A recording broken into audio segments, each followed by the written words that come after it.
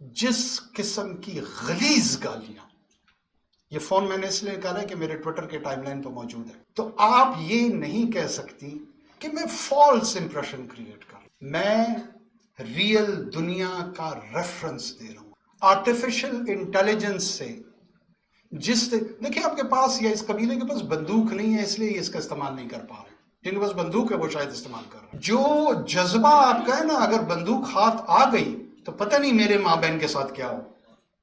یہ تو اللہ کا کرم ہے کہ آپ لوگوں کے ہاتھ میں بندوق نہیں ہے. یہ کیپیبلٹی کا مسئلہ ہے، انٹینٹ کا نہیں ہے. انٹینٹ تو ظاہر ہو چکی ہے.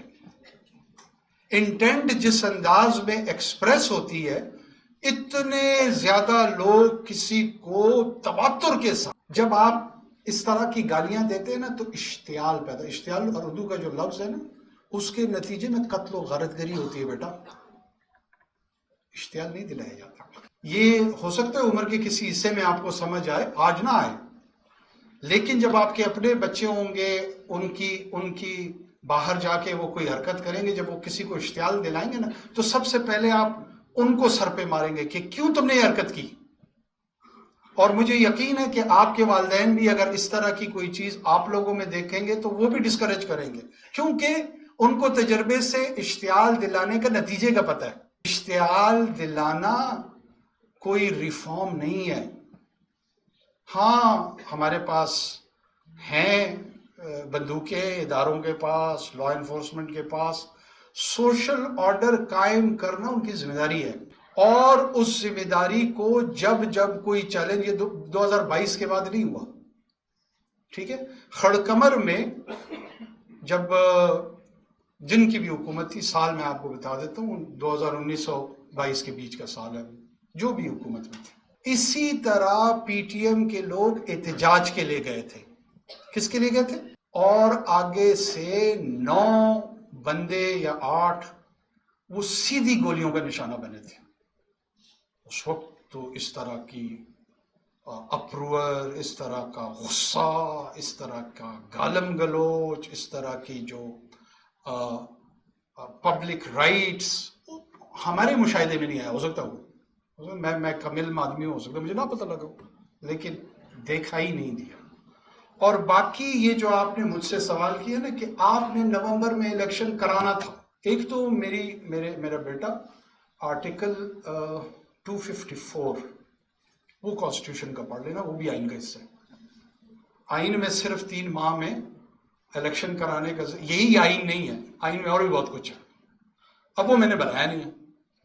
جو 254 ہے وہ کہتا ہے کہ بوجو کوئی بھی چیز اگر اپنے وقت پہ نہیں ہوتی تو وہ غیر آئینی نہیں ہوتی. یہ آئین کے جو ڈیزائنر تھے، جنہوں نے اس کو تشکیل دیا، انہوں نے اس کو انکلوڈ کیا، اور انہوں نے فورسی یہ کیا کہ ایسی چیزیں ہو سکتی ہیں جس کو ہم ایکسپلسٹ انداز میں بیان کر دیں، اور ایسے ریئلسٹک چیلنجز سامنے آئیں جہاں پہ اس کا امکان ہو کہ وہ پورا نہ ہو، تو پھر کیا کیا جائے، اس کو غیر آئینی ڈکلیئر کر دیا جائے. اسی کے لیے انہوں نے اس کو کور کیا کہ یہ غیر آئینی نہیں ہے. اور ایک سیکنڈ اور جس طرح آئین 3 ماہ میں الیکشن کا کہہ رہے ہیں، وہی آئین آپ کو حلقہ بندیاں کہہ رہے ہیں. انوار نے تو نہیں کہا کہ نہیں پہلے حلقہ بندیاں کراؤں گا پھر میں 3 ماہ میں الیکشن کراؤں گا. کس نے کہا؟ آئین نے کہا حلقہ بندیاں. تو آئین کی یہ والی بات کہتے ہیں مانو، وہ والی نہ مانو. کہتے ہیں مجھے پتا ہے کہ قانون ہے اور جوڈیشری ہے، انہوں نے یہ کہہ دیا. ضد یہ ہے کہ اس دن اس 8 گھنٹے میں الیکشن کیوں نہیں ہوا. بھائی جب تک آپ کی سینسس ہوئی ہے، سینسس کے بعد جو پاپولیشن ہے، صرف آپ کا ووٹ تو قیمتی نہیں ہے جو چوری ہو گیا ہے بقول آپ کے، جو باقیوں کے ہیں ان کے ووٹ بھی اتنے ہی ہیں. آپ کہتے نہیں اگر بڑھ بھی گئے خیر ہے، میرا جو چوری ہوا یا نہ ہوا وہ ووٹ ہے، اس کے مطابق فوراً فیصلہ کرو. یہ کیسے ہو سکتا ہے؟ سینسس ہوا تھا نا، اس سینسس کے تحت نئی حلقہ بندیاں آئین کی ضرورت تھی، ورنہ میں اگر اسی فارمولے پہ چلتا رہتا تو ہم تو 6 سال ہی حکومت چلا لیتے. تو نہیں کیا نا، الیکشن کرا لیے. اب اس الیکشن فیئر نہیں ہوں گے، یہ بھی ہو سکتا ہے، بالکل ہو سکتا ہے. اگر آپ نے آئین میں یہ ایک کلوز ڈالی ہو نا کہ کیئر ٹیکر پرائم منسٹر یا کیبنٹ کا یہ فرض ہے کہ وہ فری اینڈ فیئر الیکشن کرائے اور جاتے ہوئے ایفیڈیوٹ بھی جمع کرائے کہ یہ فری اینڈ فیئر ہے تو میں دے دیتا ہوں. آپ نے ایفیڈیوٹ نہیں مانگا ہے میں مجھ سے. آپ نے کہا ہے کہ اگر یہ فری اینڈ فیئر نہیں ہے تو ایک الیکشن کمیشن میں ٹرائیبیونلز بنیں گے، وہ فیصلہ کریں گے. تو کر لیں فیصلہ. آپ نے یہ میکینزم ان جماعتوں نے تشکیل دیا جنہوں نے ہمیں نامینیٹ کیا، جس میں پی ٹی آئی انکلوڈیڈ ہے، جس میں پی پی پی انکلوڈیڈ ہے، جس میں P M L N included ہے. ان جماعتوں نے کیا نا. آپ نظام بدل دیں. آپ کہیں گے نہیں جی کوئی ٹرائیبیونلز اس کا فیصلہ نہیں کریں گی. اگر دو فریق میں سے ایک فریق کہتا ہے کہ یہ غلط ہوئے ہیں، دوسرا کہتا ہے نہیں ٹھیک ہو. یہ کس نے فیصلہ کرنا؟ کوئی تو آربیٹریٹر ہوگا نا اس کا. آپ نے خود آئین میں، کیونکہ آپ مجھے آئین کے تحت الیکشن ہم ان سے کروانا چاہ رہے ہیں، تو آئین کے تحت وہ کہتا ہے یہ ٹرائیبیونل کرے گا. یہ اس ہال میں فیصلہ نہیں ہوگا کہ اس ہال میں زیادہ لوگ یہ سمجھتے ہیں کم لوگ یہ سمجھتے ہیں. ہو سکتا ہے جو زیادہ لوگ سمجھ رہے ہیں یہی ٹھیک ہو، لیکن فیصلہ ٹرائیبیونل ہی کرے گا.